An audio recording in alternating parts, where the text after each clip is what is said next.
নীলাঞ্জনা বিশ্বাস কুকুর প্রেমী। নদিয়ার কল্যাণী শহরের ৪৫ বছরের একজন গৃহবধূ।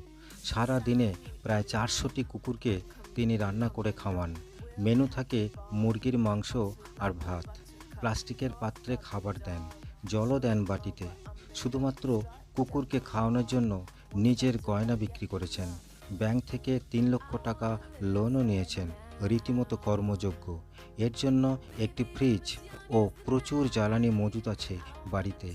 নীলাঞ্জনা দেবীর হার্টের অসুখ ধরা পড়েছে, আছে হাই সুগার। এত কিছুর মধ্যেও শীত, গ্রীষ্ম, বর্ষা সব ঋতুতেই তিনি রাস্তায় ঘুরে ঘুরে কুকুরদের খাইয়ে যান। নীলাঞ্জনা দেবীর সন্তানরা তাকে এ বিষয়ে যথেষ্ট সাহায্য করেন। কুকুরের উপর অত্যাচার হলে তিনি প্রতিবাদ করেন। নীলাঞ্জনা দেবীর সুস্থ শরীর ও দীর্ঘ জীবন কামনা করি। খবরের কাগজ থেকে সংগৃহীত।